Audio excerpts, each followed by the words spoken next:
As rabbis and teachers of Jewish texts do every week, and as is so often true, we pore over the weekly Torah portion, searching for ways to see how the ancient words can somehow be connected, can somehow apply to contemporary events, to things that are happening in our lives and in our world, to see what connection there may be and what wisdom the ancient words may offer us.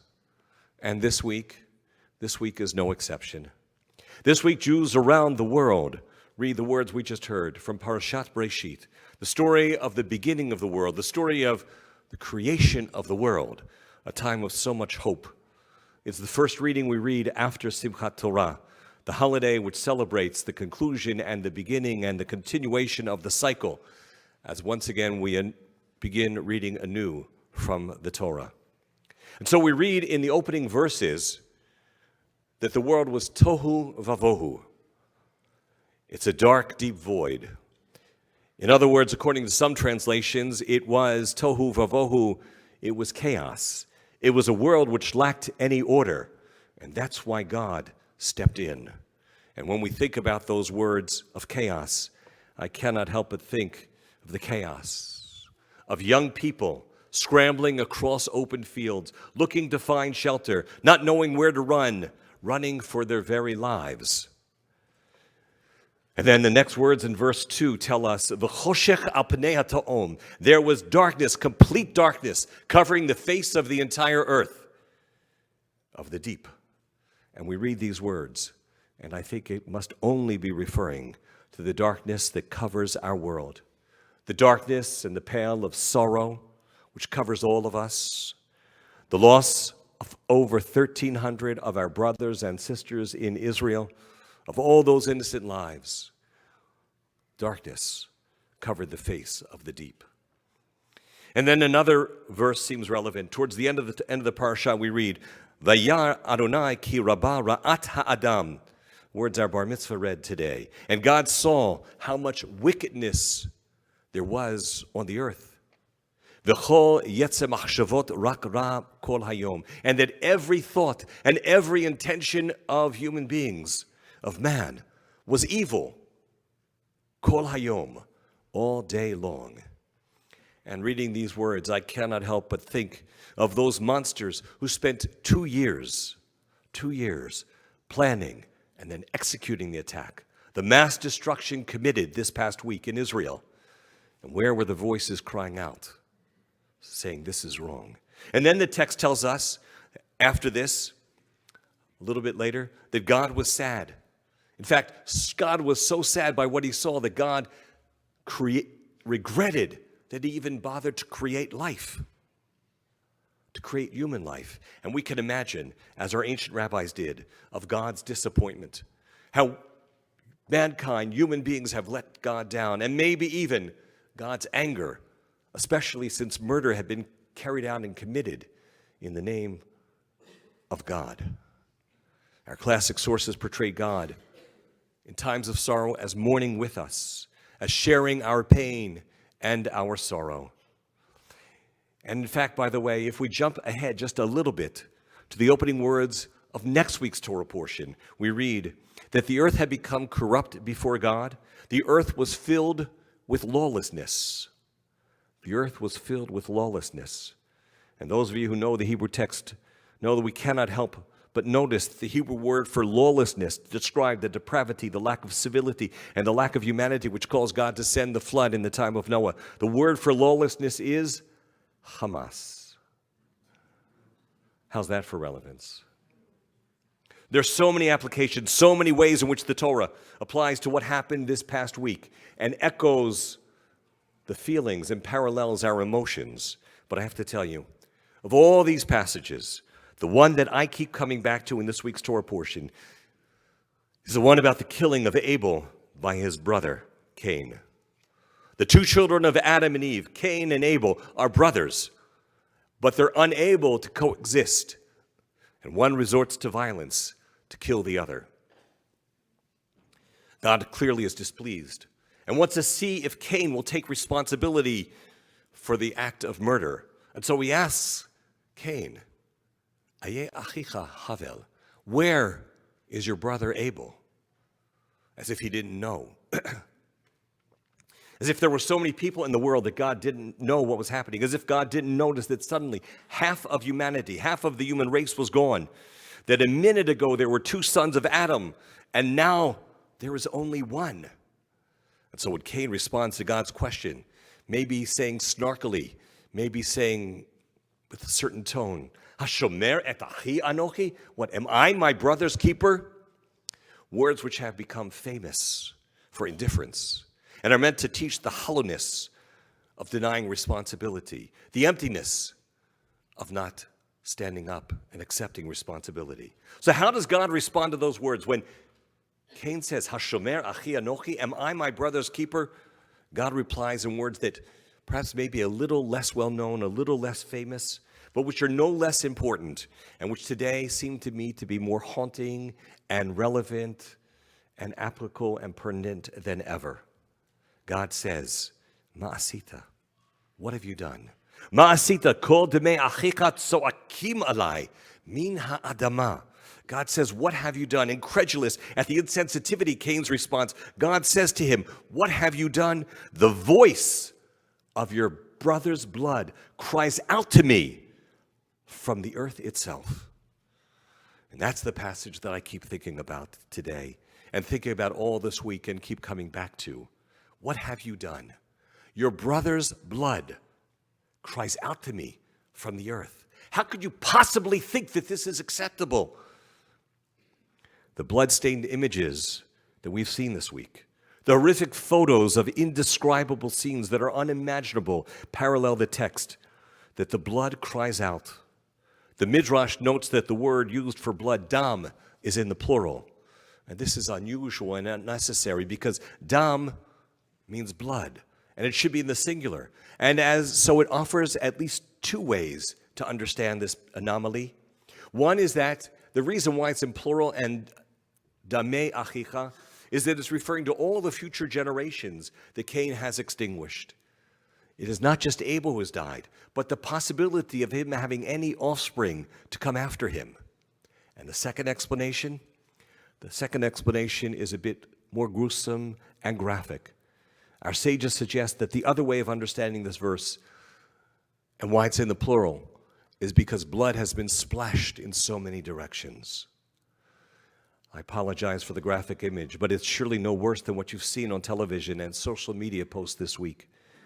So now that we see the many ways that this week's Torah reading pertains to what we've witnessed, what we've felt and seen this past week, we're left with questions. Decent people may find it difficult to understand how anyone could possibly do such a thing. Hamas leaders have pointed out and have often said, Jews celebrate life and we celebrate death. Let's not forget that, and let's remind the world of that. We lift a glass and we say, L'chaim, to life. Innocent people are killed and they pass out candy to children to celebrate. We're not the same. There is a moral difference between the two. And so not only is it difficult to comprehend what could drive people to do what was done this past week, I have to tell you, it's also difficult to understand how anyone could possibly justify the rampage that took place this past week. In that context, I'll tell you who else and what else I'm thinking about. After seeing the horrible images, I keep thinking also about Mr. Rogers. Fred Rogers. Remember him? Remember he used to tell us and tell children, when tragedy strikes, look for the helpers. He wanted us to see the good in others. And there are a few such stories. And with the passing of time in the coming weeks, I'm sure we will learn even more stories about the selfless sacrifices of so many, the heroism and of the goodness of good, decent people, of our people. Such as the Brazilian woman whose daughter was murdered and who worried that since they didn't have any family in Israel and they didn't know anyone, she worried, would there even be a minyan to come and say Kaddish for her daughter at her funeral? She worried, would there even be the necessary 10 people, because that's what it takes to be able to say Kaddish. Well, somehow word got out that the family was worried about being alone. And so they had more than 10 people who came. There were 10,000 Israelis who turned out for that service. And so no, she wasn't alone. She was comforted by our extended family, by the Jewish people, the nation of Israel, because that's what we do. But I also have to tell you, I think of Mr. Rogers in a different context as well. Just as he taught that we should look for the good and the helpers, I say to you today, also look for the opposite. Look for those who align themselves with evil. Look for those who praise evil. Look at those who justify Hamas, at those who even in the light of such clear, obvious, and blatant, disgusting acts of evil, somehow take the side of Hamas. Defies all understanding. At those who do not defend Israel and who do not stand with us in this time of crisis. At the academics, so-called intelligent people. At student groups and others who join rallies and demonstrate in support of Hamas. Know that those who have moral ambiguity, who express moral equivalence, who cannot condemn Nazi-like actions, the Jew hatred, no, these are not our friends. Nor should those who excuse such brutality lay any claim to be progressive, nor can they lay any claim to being virtuous or moral. Those who cannot distinguish the difference between good and evil, who do not understand that the Bible says that Cain asked if he is his brother's keeper because the answer is yes. You are your brother's keeper. Every one of us is our brother's keeper. David Weinberg, writing in the Jerusalem Post this week, wrote about the myths and assumptions that were shattered by the attack. He wrote, among the notions that have been shattered are, quote, the belief that the Islamic Republic of Iran and its genocidal towards Israel proxy armies like Hamas and Hezbollah can be co-opted or contained. They must be crushed. And shattered is the misconception that the Palestinian conflict with Israel is somehow about illegal settlements in the occupied Palestinian territories. The conflict is actually about every Jewish settlement in the land of Israel and any place where Zionists dare to live in their ancestral homeland. Shattered is the theory that with the responsibility for the 2 million residents of Gaza, Hamas would become more responsible, moderate, or mature. It didn't happen. And so as a result, Israel is now fighting for its life against depraved enemies seeking its extermination, and who are willing to rape and mutilate their way through every Israeli living room. Israel cannot afford to play nicely in the sandbox to protect its image in the liberal salons of Paris and New York, end quote. But I want you to know there are things that Hamas did not succeed in shattering, and which in fact had the opposite effect. The will, the resolve, the determination of the people of Israel and of the United States to stand with Israel. Nor did they shatter the unity of the Jewish people around the world, who in its time of need stand together, united as one. And one other thing, it must not and will not shatter, and that is the will to prevail, the will to continue to perpetuate life and hope. Just as today we celebrated a baby naming and a wonderful, joyous bar mitzvah. Life and hope. And so I'll return one last time to this week's Torah reading. Because sometime after the death of Abel, the Torah tells us, V'yada Adam od et ishto. And Adam once again knew his wife, and she bore a son and named him Seth. And our Midrash explains and tells us he was called Seth because with him the world was founded anew. And so there is hope. There's hope when we bring a child into the world and we give her a name.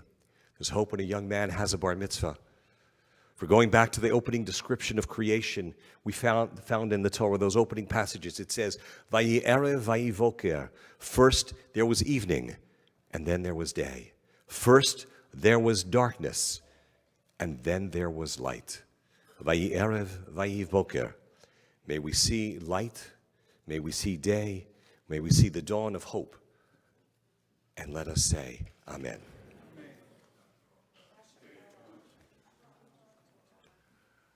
Al kol eleh. Al hadvash ve'al ha'oketz